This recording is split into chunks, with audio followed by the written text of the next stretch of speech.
Attorney Harry Roque, uhuliin na, pagod na, cornered na ba, at wala nang matakbuhan? I am now a bona fide asylum seeker, so I now have the right to non-refoulement. Hindi na ako magpapa-report pabalik ng PDP hanggang hindi matapos yung aking aplikasyon. And ang process ng application takes about 1.5 years. So dito naman na kayo nakapasok? Dito na muna ako. Wala nang tago-tago, kaya nga nung pumirma ako ng aking asylum application, napaluha talaga ako, napakabulkul. Kasi sabi ko, first time in 6.5 months, hindi na ako nagtatago sa mga bangako. House ang hindi napapatupad dahil sa pagtatago ni Atty. Harry Roque. Pero mas maganda po siguro na i-challenge po talaga natin siya na siya po yung umuwi. Kasi di ba bring home FP Duterte. So siguro mas magandang isigaw po rin ng mga tao, bring home Roque. Lagot na si Harry Roque, wala nang matakbuhan. Akala niya siguro makakatakas siya. Na kapag tumalon ka sa eroplano, malilinis na ang pangalan mo. Na kapag tinuro mo ang pamahalaan, may iwasan mo ang batas. Pero mali siya, dahil kahit sa Netherlands, umaabot ang katotohanan. Pulveron video, paawa o panakip. Nagsimula ito sa isang viral video, mukha raw si PBBM. May naamoy, may pulveron. Pero malinaw ang sinabi ng National Bureau of Investigation. Deepfake lang ito, peke. Ginawa para manira. Pero teka, bakit biglang si Harry Roque ang umeksena? Wala raw siyang kinalaman, pero siya rin ang unang sumigaw. Ginugulo ako ng gobyerno dahil sa video, ika pa, ni Atty. Harry Roque. Pero wait lang, kung wala kang ang kinalaman, bakit ikaw ang unang nag-aalburuto? Bago natin ipagpatuloy kaibigan, siya nga pala, ang Great Controversy, na isa sa mga pinaka-kontrobersyal na libro dahil tumutukoy ito sa mga propesiya sa libro ng Daniel at Revelation na nagaganap na sa panahon natin ngayon bago ang pagdating ng ating Panginoong Diyos ay pinamimigay na namin ng libre sa pamamagitan ng PDF. At ito ay nasa limited lamang na panahon, kaya i-click mo sa description sa baba upang ma-avail mo kaibigan ang napaka-importanteng libro ito na magbubukas sa iyo sa mas maliwanag mong hinaharap. Purihin ang ating Panginoong Diyos at tayo magpatuloy. Pumunta ng Netherlands, nag-asylum, pero bakit? Nagtago sa ilalim ng refugee status pero hindi naawa ang taong bayan. Bakit? Kasi hindi lang pulveron video ang issue, may kasunod pa at mas mabigat, pogo, torture, human trafficking. Naling si Roque sa Lucky South 99, isang illegal pogo hub. Dito may natuklasang scam farm, torture chamber at prostitution.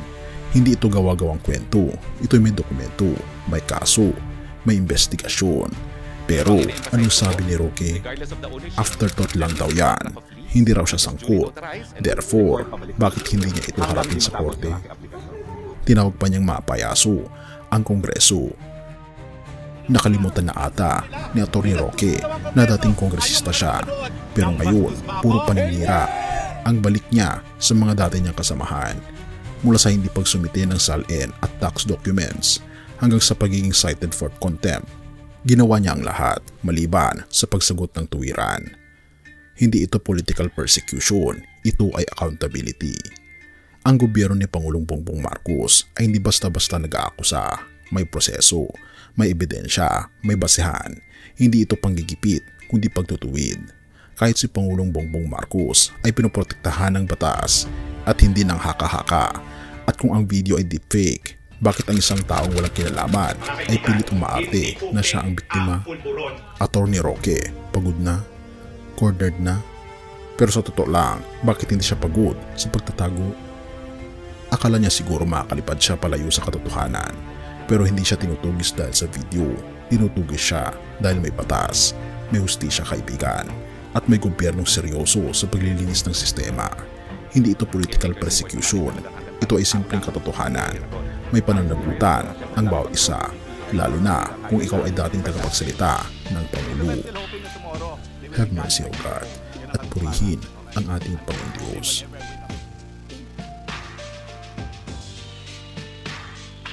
1:8 verse 32, at inyong malalaman ang katotohanan, at ang katotohanan ang magpapalaya sa inyo.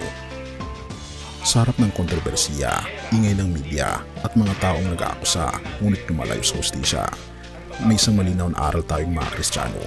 Ang katotohanan ay hindi kayang takasan. Hindi ito matatakpan ng drama, ng paawa, o ng pag-alis ng bansa. Ang ating Panginoon Jesus ang katotohanan. At sa Kanya, walang kasinungalingang magtatagal. Kahit anong galing mo magsalita o umiwas, darating ang araw ng pagtutuos. Ang taong lumalakad sa liwanag, kaibigan, ay hindi natatakot tumarap sa hustisya. Pero ang nagtatago, sila yung may tinatago. Sa kasong kinakaharap ni Harry Roque, hindi sapat ang salitang wala akong kasalanan. Kung ang kilos ay paong pag-iwas, ang tunay na malinis, humaharap. Ang tunay na alagad ng ating Panginoon Diyos, hindi sinisiraan ang pamahalang nagsisikap itaguyod ang kaayusan. Pero sa halip na husgahan siya, gaya ng mundo, tayo tinatawagan ng ating Panginoon Jesus na panindigan ang katotohanan. Therefore, suportahan natin ang ating mga lider na gumagawa ng tama kahit mahirap, gaya ng pagsupil sa kasinungalingan at katiwalian. Purihin ang ating Panginoon Diyos at tayo manalangin. Ama naming Diyos na makapangyarihan sa lahat, Ikaw ang aming liwanag sa gitna ng kaguluhan. Tulungan niyo po kaming lumakad sa katotohanan at kilalanin ang tamang liderato na Ikaw mismo ang nagtalaga.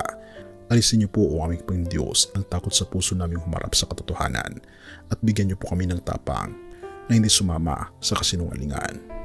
At tulungan niyo po kami na isurrender ang aming buong puso sa aming Panginoon Jesus lamang mula ngayon at magpakailanman.